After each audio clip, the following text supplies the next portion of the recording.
প্রিয় শিক্ষার্থীরা, তোমরা সবাই কেমন আছো? নিশ্চয়ই ভালো আছো, আমিও ভালো আছি। তোমরা সবাই আমাকে জানো। আমি মনিরা বেগম, সহকারী শিক্ষক, Bogura YMCA public school and college. Online ক্লাসে আজ তোমাদেরকে স্বাগতম জানাচ্ছি। আজ আমি দশম শ্রেণীর দ্বাদশ অধ্যায়ের উপর ক্লাস নেব। দ্বাদশ অধ্যায়ের বিষয়বস্তু হচ্ছে অর্থনৈতিক নির্দেশক সমূহ ও বাংলাদেশের অর্থনীতির প্রকৃতি। এই অধ্যায়ের উপর আজকে আমরা ক্লাস করব। প্রথমে আমি শিখন ফল আমরা জেনে নেই যে শিখন ফল অর্থাৎ এখান থেকে কি কি শিখন ফল আমরা পাব। মোট জাতীয় উৎপাদন অর্থাৎ জিএনপি ব্যাখ্যা করতে পারবে, মোট জাতীয় উৎপাদন পরিমাপ পদ্ধতি বর্ণনা করতে পারবে, মোট দেশজ উৎপাদন অর্থাৎ জিডিপি ব্যাখ্যা করতে পারবে এবং মাথাপিছু আয় নির্ণয় করতে পারবে। তাহলে আমরা আমাদের শিখন ফলগুলো জেনে নিয়েছি। এখন আমরা আমাদের মূল পাঠে চলে যাব। প্রথমে এখানে আমরা দেখতে পাচ্ছি অর্থনৈতিক নির্দেশক সমূহ। আমরা জানবো যে অর্থনৈতিক নির্দেশক সমূহ কি। একটি দেশের অর্থনৈতিক অবস্থা সম্পর্কে জানতে হলে অর্থাৎ একটি দেশের অর্থনীতিটা কি পর্যায়ে আছে সেটা জানতে হলে সে দেশের জিএনপি, জিডিপি এবং মাথাপিছু আয় থেকে একটি দেশের অর্থনৈতিক অবস্থা জানা যায় এবং এগুলোকে অর্থনৈতিক নির্দেশক বলা হয়। একটি দেশ আগের চেয়ে উন্নতির দিকে যাচ্ছে নাকি অবনতির দিকে যাচ্ছে নাকি স্থির অবস্থায় আসে, সেই অবস্থাগুলো জানার জন্য অর্থনৈতিক নির্দেশক সমূহ দরকার এবং এই অর্থনৈতিক নির্দেশক সমূহ দ্বারা একটি দেশের প্রকৃত অর্থনৈতিক অবস্থা জানা যায়। তাছাড়া একটি দেশে সেবা খাত আছে, শিল্প খাত আছে, কৃষি খাত আছে এবং আমাদের দেশের নাগরিকরা যারা বাইরের দেশে অবস্থান করে আয় আমাদের দেশে পাঠায়, এগুলোর মাধ্যমেও একটি দেশের অর্থনৈতিক অবস্থা অনেকটা নির্ভর করে। তাহলে আমরা জানলাম যে অর্থনৈতিক নির্দেশক সমূহ কি, কোনগুলোকে আমরা অর্থনৈতিক নির্দেশক বলে থাকি। অর্থনৈতিক নির্দেশকের মধ্যে জিএনপি আছে, জিডিপি আছে এবং মাথাপিছু আয়, এগুলোকে অর্থনৈতিক নির্দেশকগুলো বলা হয়। এখন আমি চলে আসব যে মোট জাতীয় উৎপাদন, যেটাকে সংক্ষেপে বলা হয় জিএনপি। জিএনপিকে অ্যাব্রিভিয়েশন করলে দাঁড়াবে যে গ্রস ন্যাশনাল প্রোডাক্ট, অর্থাৎ মোট জাতীয় উৎপাদনটা কি। আমরা জানবো যে মোট জাতীয় উৎপাদনটা কি। একটি নির্দিষ্ট সময়ে সাধারণত এক বছরে, একটি নির্দিষ্ট সময় বলতে এখানে সরকারের অর্থ বছরকে বোঝানো হয়েছে। সরকারের অর্থ বছর অর্থাৎ আমরা জানি যে সরকারি আর্থিক বছর শুরু হয় জুলাই থেকে এবং শেষ হয় জুন মাসে। এই বছরটাকেই আর্থিক বছর বলা হয় এবং এখানে একটি নির্দিষ্ট সময় সাধারণত এক বছর বলতে জুন থেকে জুলাই পর্যন্ত, এক বছরে জুন থেকে পরের বছর জুলাই পর্যন্ত সময়টাকে নির্ধারণ করা হয়েছে। তাহলে একটি নির্দিষ্ট সময়ে সাধারণত এক বছরে কোনো দেশের ভূমির ওপর, ভূমি বলতে এখানে শুধুমাত্র জমিকে বোঝানো হয়নি, ভূমি বলতে ভূমির উপরে যাবতীয় যা কিছু আছে, গাছপালা, নদী, সমুদ্র, পাহাড়, পর্বত ইত্যাদি সব কিছুকেই বোঝানো হয়েছে। অর্থাৎ একটি নির্দিষ্ট সময়ে সাধারণত এক বছরে কোনো দেশের ভূমির ওপর সে দেশে মোট শ্রম ও মূলধন নিয়োগ করে যে পরিমাণ বস্তুগত ও অবস্তুগত দ্রব্য সেবা উৎপাদিত হয় তার আর্থিক মূল্যকে বা বাজার দামের সমষ্টিকে ওই দেশের মোট জাতীয় উৎপাদন বা জিএনপি বলে। এখন আমরা এখানে দেখতে পাচ্ছি যে বস্তু যেগুলো আমরা ধরতে পারি, দেখতে পারি, সেগুলোকে বস্তুগত দ্রব্য বলা হয় এবং অবস্তুগত দ্রব্য সেবা বলতে কি বোঝাচ্ছে? সেবা হচ্ছে সেই সমস্ত অবস্তুগত দ্রব্য যার উপযোগ আছে এবং বিনিময় মূল্য আছে। অর্থাৎ উপযোগ বলতে বোঝাচ্ছে কোনো দ্রব্যের মানুষের অভাব মেটানোর ক্ষমতাকেই উপযোগ বলা হয়। অর্থাৎ যে সমস্ত অবস্তুগত দ্রব্যের উপযোগ আছে এবং বিনিময় মূল্য আছে, যা অর্থের মাধ্যমে ক্রয় বিক্রয় হয়, তাকে সেবা বলা হয়, অবস্তুগত দ্রব্য ও সেবা হিসাবে পরিচিত। তাহলে মোট জাতীয় উৎপাদনের সংজ্ঞা হিসাবে আমরা দেখতে পেলাম যে একটি নির্দিষ্ট সময়ে, সাধারণত 1 বছরে, কোনো দেশের ভূমির ওপর সে দেশের মোট শ্রম ও মূলধন নিয়োগ করে যে পরিমাণ বস্তুগত ও অবস্তুগত দ্রব্য ও সেবা উৎপাদিত হয়, তার আর্থিক মূল্যকে বা বাজার দামের সমষ্টিকে ওই দেশের মোট জাতীয় উৎপাদন বা জিএনপি বলে। তাহলে শিক্ষার্থীরা, এখন আমরা আসব দ্বিতীয় শিখনফল, অর্থাৎ মোট জাতীয় উৎপাদন পরিমাপ পদ্ধতি। মোট জাতীয় উৎপাদন পরিমাপ পদ্ধতি 3 প্রকার। মোট জাতীয় উৎপাদন পরিমাপ পদ্ধতি 3 ধরনের। প্রথমটা হচ্ছে উৎপাদিত দ্রব্য সামগ্রী ও সেবা। একটি দেশে উৎপাদিত দ্রব্য সামগ্রী ও সেবা নির্ধারণ করে সমষ্টির মাধ্যমেও সে দেশের মোট জাতীয় আয়টা পরিমাপ করা যায়। এখানে দেখো, উৎপাদিত দ্রব্য সামগ্রী ও সেবা এটা কি? যে কোনো দেশের অর্থনীতিতে জনগণের প্রয়োজনে বিভিন্ন দ্রব্য ও সামগ্রী ও সেবা উৎপাদন করতে হয়। তাই প্রতিটি দ্রব্য ও সেবার মোট উৎপাদনের পরিমাণকে, অর্থাৎ একটি দেশে যে পরিমাণ দ্রব্য সামগ্রী উৎপাদিত হয় তার বাজার দাম, সে সমস্ত, অর্থাৎ যতগুলো দ্রব্য সামগ্রী উৎপাদিত হয় সে সমস্ত দ্রব্য সামগ্রীকে তার পরিমাণ দিয়ে গুণ করলে, সমস্ত দ্রব্য সামগ্রীকে সমষ্টি করলে সে দেশের মোট জাতীয় উৎপাদন পাওয়া যাবে। অর্থাৎ প্রতিটি দ্রব্য সেবার মোট উৎপাদনের পরিমাণকে তার বাজার দাম দিয়ে গুণ করতে হবে। এভাবে প্রাপ্ত প্রতিটি দ্রব্য সেবার আর্থিক মূল্যের সমষ্টিকে মোট জাতীয় উৎপাদন বলে। এখানে আমরা একটু জেনে নেই, আমি এখানে লিখেছি জিএনপি ও জিএনআই। জিএনপি হচ্ছে মোট জাতীয় উৎপাদন আর জিএনআই হচ্ছে মোট জাতীয় আয়। অনেক সময় সরল অর্থনীতিতে সাধারণত জিএনপি ও জিএনআইকে একই ধরা হয়। এখানে আমি একটি নাগরিক কথাটা উল্লেখ করেছি যে মোট জাতীয় আয়ের ক্ষেত্রে নাগরিক প্রাধান্য পায়। মোট জাতীয় আয়ের ক্ষেত্রে নাগরিক প্রাধান্য পায়, অর্থাৎ একটি দেশের নাগরিকগণ কর্তৃক উৎপাদিত দ্রব্য ও সেবা সামগ্রীর উৎপাদনের সমষ্টিকে বলা হয় মোট জাতীয় আয়। এখানে নাগরিক, সে দেশের নাগরিক, আমাদের দেশের নাগরিকরা যদি বিদেশে অবস্থান করে এবং তাদের বিদেশে অবস্থান করলে তাদের আয়টাও জিএনআইতে গণনা করা হয়। তাহলে আমরা দেখেছি যে মোট জাতীয় উৎপাদন পরিমাপের 3টি পদ্ধতি আছে। 3টি পদ্ধতির মধ্যে প্রথম পদ্ধতি উৎপাদিত দ্রব্য সামগ্রী ও সেবা, অর্থাৎ একটি দেশে যে পরিমাণ দ্রব্য সেবা উৎপাদিত হয় সে সমস্ত উৎপাদনের পরিমাণকে তার বাজার দাম দিয়ে গুণ করতে হবে। এভাবে মোট জাতীয় আয় পাওয়া যাবে। এরপর আমরা 2 নম্বরে চলে আসব। 2 নম্বর, অর্থাৎ জাতীয় আয় পরিমাপ পদ্ধতির দ্বিতীয় পদ্ধতিটি হচ্ছে উৎপাদনের উপকরণের অর্জিত আয়। উৎপাদনের উপকরণ অর্থাৎ উৎপাদন করতে হলে যে সমস্ত কাঁচামালের দরকার হয় তাকে বলা হচ্ছে উৎপাদনের উপকরণ। আমরা জানি উৎপাদনের উপকরণ 4টি। যে কোনো উৎপাদন সম্পন্ন করতে হলে 4টি উপকরণ দরকার হয়। একটি হচ্ছে ভূমি, শ্রম, মূলধন ও সংগঠন। ভূমি বলতে এখানে শুধুমাত্র সমতল জমিকেই বোঝানো হয়নি, অর্থাৎ জমির উপরে যা কিছু আছে, গাছপালা, নদী, সমুদ্র, পাহাড়, পর্বত, খনিজ সম্পদ সবগুলোকেই বোঝানো হয়েছে। তাহলে উৎপাদনের উপকরণ 4টি: ভূমি, শ্রম, মূলধন ও সংগঠন। ভূমি থেকে প্রাপ্ত এই যে 4টি উপকরণ, এই 4টি উপকরণ থেকে প্রাপ্ত আয়কে যোগ করলেও কিন্তু মোট জাতীয় আয় পাওয়া যায়। তাহলে ভূমি থেকে প্রাপ্ত আয়কে বলা হয় খাজনা। শ্রম থেকে প্রাপ্ত আয় সেটি হচ্ছে মজুরি। মূলধনের প্রাপ্ত আয়কে বলা হয় সুদ এবং সংগঠনের প্রাপ্ত আয়কে বলা হয় মুনাফা। তাহলে 1 বছরে কোনো দেশের জাতীয় আয় হলো ওই বছরে উৎপাদনের উপাদান সমূহের, অর্থাৎ উপকরণ সমূহের অর্জিত আয়ের সমষ্টি।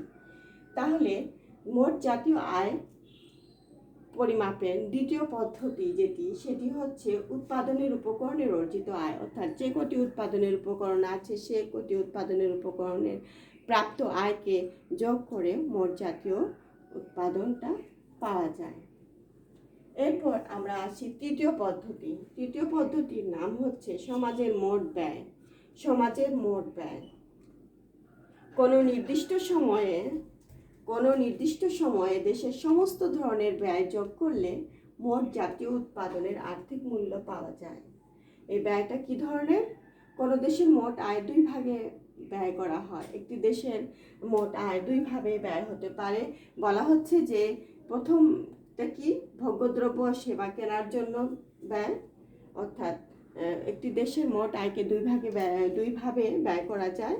প্রথম ভাগ হচ্ছে ভোগ্যদ্রব্য সেবা কেনার জন্য, এবং দ্বিতীয়টিকে বলা হচ্ছে বিনিয়োগ করার জন্য। তাহলে ব্যয়কারীদের 3 শ্রেণীতে ভাগ করা হয়েছে। আবার ব্যয়কারীদের যারা ব্যয় করে তাদেরকে 3 শ্রেণীতে ভাগ করা হয়েছে। একটি হচ্ছে সরকার, অন্যটি বিভিন্ন সরকারি বেসরকারি প্রতিষ্ঠান এবং জনগণ।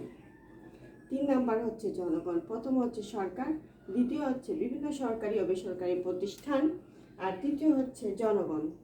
সাধারণত এক বছরে সরকারি, প্রাতিষ্ঠানিক এবং বেসরকারি ভোগ ব্যয় ও বিনিয়োগ ব্যয়ের সমষ্টি ওই সময়ে ওই দেশের মোট জাতীয় উৎপাদন। অর্থাৎ সাধারণত এক বছর বলতে আমরা সরকারি অর্থ বছরকে বুঝে থাকি। তাহলে ওই বছরে সরকারি, প্রাতিষ্ঠানিক বলতে বিভিন্ন সরকারি বেসরকারি প্রতিষ্ঠানকে বোঝানো হয়েছে। প্রাতিষ্ঠানিক এবং বেসরকারি ভোগ ব্যয় ও বিনিয়োগ ব্যয়ের সমষ্টি ওই সময়ে ওই দেশের মোট জাতীয় উৎপাদন। তাহলে আমরা দেখতে পাচ্ছি যে মোট জাতীয় উৎপাদন অর্থাৎ জিএনপি কি আমরা জানলাম যে জিএনপি কি।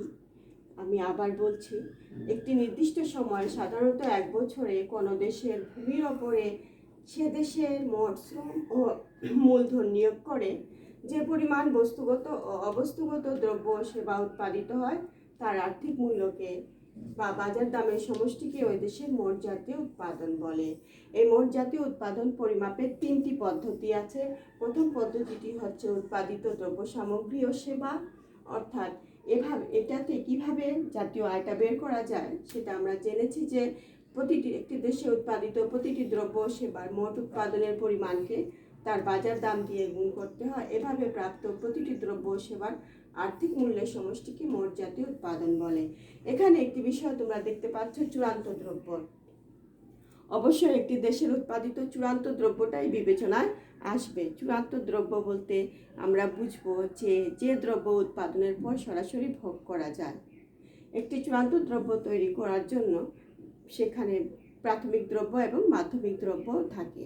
আমরা যদি শার্টকে চূড়ান্ত দ্রব্য হিসেবে বিবেচনা করি তাহলে শার্ট তৈরিতে প্রথমে তুলা থেকে সুতা তৈরি হয়, তাহলে তুলা হচ্ছে প্রাথমিক দ্রব্য, সুতা এবং কাপড় সেটাকে আমরা মাধ্যমিক দ্রব্য বলতে পারবো, এবং কাপড় থেকে যে শার্টটা তৈরি হয় সেটাই হবে চূড়ান্ত দ্রব্য। তাহলে জাতীয় আয় গণনা করার সময় প্রাথমিক দ্রব্য এবং মধ্যবর্তী দ্রব্যর হিসাবটা বিবেচনায় আনা হয় না, কারণ চূড়ান্ত দ্রব্যের মধ্যে প্রাথমিক এবং মাধ্যমিক দ্রব্যের দামটা নিহিত থাকে। যদি জাতীয় আয় নির্ণয়ের সময় মাধ্যমিক এবং প্রাথমিক দ্রব্যের দামটা ধরা হয় তাহলে সেটার হিসাবটা ভুল আসবে। এজন্য চূড়ান্ত দ্রব্যটার হিসাবে আসবে। অর্থাৎ আমি যদি আরও স্পষ্ট করে বলি তাহলে দেখব যে একটি দেশের প্রতিটি চূড়ান্ত দ্রব্য ও সেবার মোট উৎপাদনের পরিমাণকে তার বাজার দাম দিয়ে গুণ করতে হবে। এভাবে প্রাপ্ত প্রতিটি চূড়ান্ত দ্রব্য ও সেবার আর্থিক মূল্যের সমষ্টিকে মোট জাতীয় উৎপাদন বলে। দ্বিতীয় ধাপে আমরা যেটা দেখেছি যে মোট জাতীয় উৎপাদন পরিমাপে যে দ্বিতীয় পদ্ধতিটি হচ্ছে সেটির নাম হচ্ছে উৎপাদনের উপকরণের অর্জিত আয়। অর্থাৎ উৎপাদনের উপকরণ থেকে যে আয়গুলো অর্জিত হয় সেটাকে সমষ্টি করলে মোট জাতীয় আয়টা পাওয়া যাবে। এরপর তৃতীয় পদ্ধতি, আমরা জানি যে উৎপাদনের উপকরণ 4টি: ভূমি, শ্রম, মূলধন, সংগঠন। ভূমি থেকে অর্জিত আয়কে বলা হয় খাজনা, শ্রম থেকে প্রাপ্ত আয় হচ্ছে মজুরি, আর মূলধন থেকে প্রাপ্ত আয়কে বলা হয় সুদ, এবং সংগঠনের আয় হচ্ছে মুনাফা। তাহলে এই যে অর্জিত আয়, এগুলোকে সমষ্টি করলেও মোট জাতীয় আয়টা বের করা যাবে। এবং তৃতীয় যে পদ্ধতিটা হচ্ছে সমাজের মোট ব্যয়। সমাজের মোট ব্যয়টা দুরকম দেখানো হয়েছে, একটা হচ্ছে ভোগ্যদ্রব্য ও সেবা কেনার জন্য ব্যয়, আরেকটা হচ্ছে বিনিয়োগের ব্যয়। তাহলে ব্যয়কারীদেরকে আবার তিনভাবে ভাগ করা হয়েছে। একটি হচ্ছে সরকার, 2 নম্বরে আছে বিভিন্ন সরকারি বেসরকারি প্রতিষ্ঠান এবং জনগণ। সাধারণত এখানে যদি আমরা বলি তাহলে বলবো যে সাধারণত এক বছরে সরকারি, প্রাতিষ্ঠানিক এবং বেসরকারি ভোগ ব্যয় ও বিনিয়োগ ব্যয়ের সমষ্টি ওই সময় ওই দেশের মোট জাতীয় উৎপাদন। তাহলে শিক্ষার্থীরা, আমরা এ পর্যন্ত মোট জাতীয় উৎপাদন এবং মোট জাতীয় উৎপাদন পরিমাপ পদ্ধতি, যে 3টি মোট জাতীয় উৎপাদন পরিমাপ পদ্ধতি আছে সে সম্পর্কে জানলাম। এখন আমরা জানব হচ্ছে মোট দেশজ উৎপাদন। মোট দেশজ উৎপাদন অর্থাৎ জিডিপি, যেটার পুরো অ্যাব্রিভিয়েশন হচ্ছে গ্রস ডোমেস্টিক প্রোডাক্ট। এটার সংজ্ঞা হিসাবে যদি আমরা বলি তাহলে বলতে হবে যে জিডিপি হচ্ছে কোনো নির্দিষ্ট সময়ে, জিডিপি হচ্ছে কোনো নির্দিষ্ট সময় বলতে সাধারণত 1 বছরকে বোঝানো হয়েছে। তাহলে জিডিপি হচ্ছে কোনো নির্দিষ্ট সময়, সাধারণত 1 বছরে কোনো দেশের অভ্যন্তরে বা ভৌগোলিক সীমানার ভিতরে বসবাসকারী সকল জনগণ কর্তৃক উৎপাদিত চূড়ান্ত পর্যায়ের দ্রব্য সামগ্রী ও সেবা কর্মের অর্থমূল্যের সমষ্টি। এখানে দেখো ভৌগোলিক সীমানা, অর্থাৎ জিডিপিতে আসবে, জিডিপিতে যেটা প্রাধান্য পায় একটি দেশের ভৌগোলিক সীমানা। সেই ভৌগোলিক সীমানার মধ্যে সে দেশের নাগরিক কর্তৃক উৎপাদিত হোক কিংবা বিদেশি প্রতিষ্ঠান বা বিদেশি জনগণ কর্তৃক অর্জিত আয়, সবগুলোকে জিডিপিতে ধরা হয়।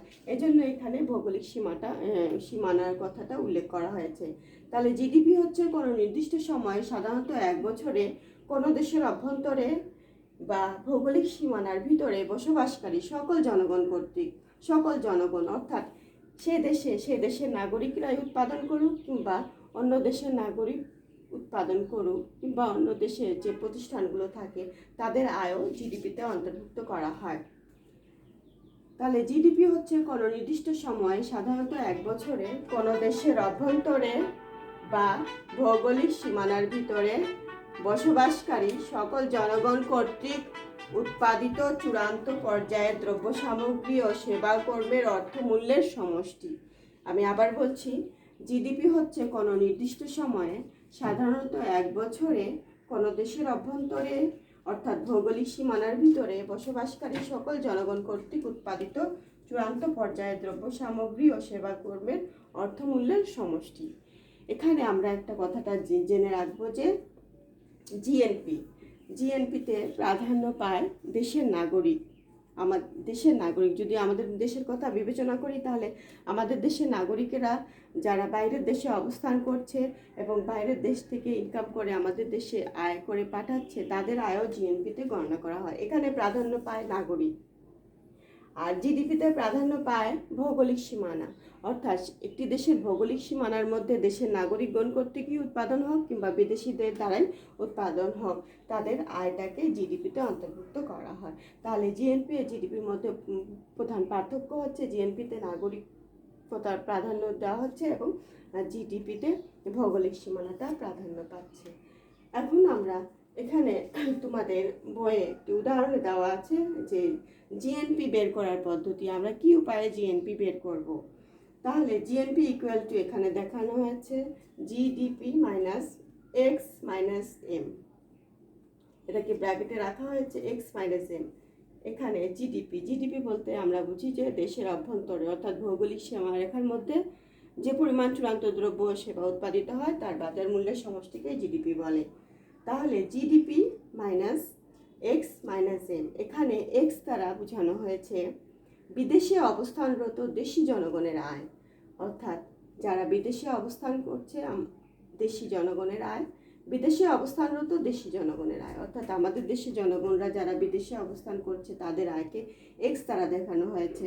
এবং এম দ্বারা দেখানো হয়েছে যে আমাদের দেশে অর্থাৎ একটি দেশে অবস্থানরত বিদেশিদের আয়কে বোঝানো হয়েছে। যদি আমরা আমাদের দেশের কথা বিবেচনা করি, তাহলে আমাদের দেশে অবস্থানরত যে সমস্ত বিদেশি নাগরিকরা আছে তাদের আয়কে দেখানো হয়েছে এই এম দ্বারা। তাহলে আমরা আরেকটু আবার ভালো মতো জেনে রাখি যে এক্স দ্বারা বিদেশে অবস্থানরত দেশি জনগণের আয় এবং এম দ্বারা দেশে অবস্থানরত বিদেশিদের আয়কে বোঝানো যায়। তাহলে জিএনপি বের করার সূত্র হচ্ছে GNP equal to GDP minus X minus M. শিক্ষার্থীরা, তোমাদের বইয়ে এই পাঠেরই পাশে একটি উদাহরণে দেওয়া আছে যে একটি দেশের অভ্যন্তরে উৎপাদিত চূড়ান্ত দ্রব্য ও সেবার আর্থিক মূল্যের সমষ্টি ওখানে দেওয়া আছে 21,000 কোটি টাকা,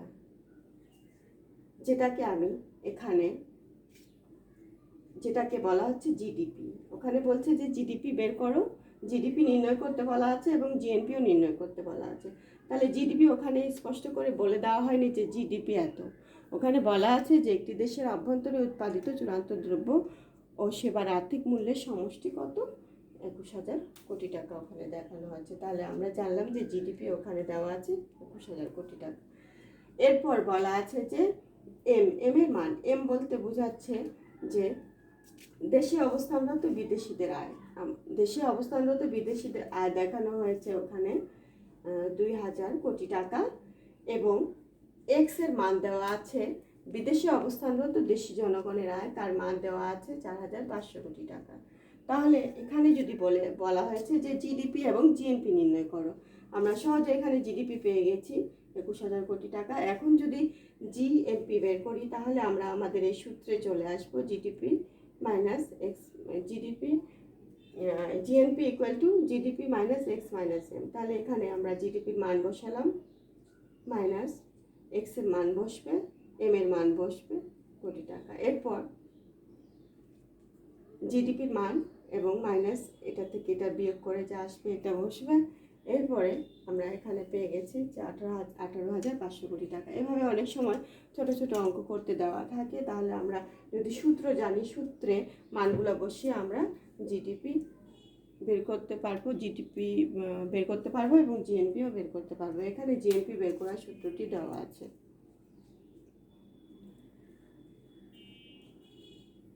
এখন আমরা আমরা এখানে যদিও লেখা আছে যে মাথা পিছু আয় নির্ণয় করতে পারবে, এই মাথা পিছু আয়টা আমি আগামী ক্লাসে আলোচনা করব। এর সাথে আরও কিছু পার্ট আমরা অন্য ক্লাসে আলোচনা করব।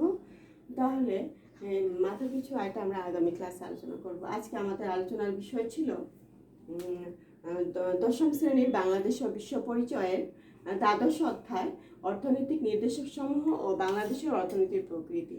এখান থেকে আমরা অর্থনৈতিক নির্দেশক সমূহ কি জানলাম, আমাদের মনে রাখতে হবে যে অর্থনৈতিক নির্দেশক কোনটি কি অর্থনৈতিক নির্দেশক বলা হয়। এরপর মোট জাতীয় উৎপাদনটা কি বা কাকে বলে। তারপর মোট জাতীয় উৎপাদন পরিমাপ যে 3টি পদ্ধতি আছে সেই 3টি পদ্ধতি সম্পর্কে জেনেছি। প্রথমটি হচ্ছে উৎপাদিত দ্রব্য সামগ্রী ও সেবার দ্বারা, এরপর হচ্ছে উৎপাদনের উপকরণের অর্জিত আয়ের মাধ্যমে, তার পরবর্তীতে বলা আছে সমাজের মোট ব্যয়ের দ্বারা। এই হচ্ছে জাতীয় আয় উৎপাদনের 3টি পদ্ধতি। এরপর আমরা জেনেছি মোট দেশজ উৎপাদন অর্থাৎ একটি দেশের ভৌগোলিক সীমারেখার মধ্যে, সেখানে একটি দেশের ভৌগোলিক সীমারেখার মধ্যে সে দেশের নাগরিকগণ কর্তৃক উৎপাদিত হোক কিংবা বিদেশি কর্তৃক উৎপাদিত হয়, সে তাদের উৎপাদিত চূড়ান্ত দ্রব্য সেবার আর্থিক মূল্যের সমষ্টিকে বলা হয় জিডিপি। তাহলে এখানে আমি একটি কথা বলেছি যে জিএনপিতে নাগরিকগণকে প্রাধান্য দেওয়া হয় এবং জিডিপিতে দেশের ভৌগোলিক সীমারেখাকে প্রাধান্য দেওয়া হয়। একটি দেশের নাগরিকগণ কর্তৃক উৎপাদিত চূড়ান্ত দ্রব্য সেবার আর্থিক মূল্যের সমষ্টিকে বলা হয় জিএনপি এবং একটি দেশের ভৌগোলিক সীমারেখার মধ্যে দেশের নাগরিকগণ কর্তৃক উৎপাদিত হোক কিংবা বিদেশি প্রতিষ্ঠান বা বিদেশি জনগণ কর্তৃক উৎপাদিত আয়টা জিডিপিতে অন্তর্ভুক্ত করা হয়। আমরা এখানে জিএনপি বের করার সূত্রটি দেখতে পেয়েছি। আমি একটি এখানে জিএনপি বের করে দেখানো হয়েছে এখানে।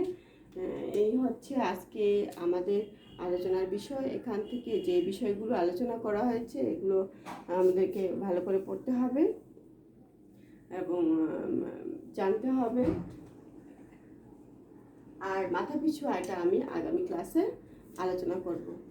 এ পর্যন্ত তোমরা সবাই ভালো থাকো। আল্লাহ হাফেজ।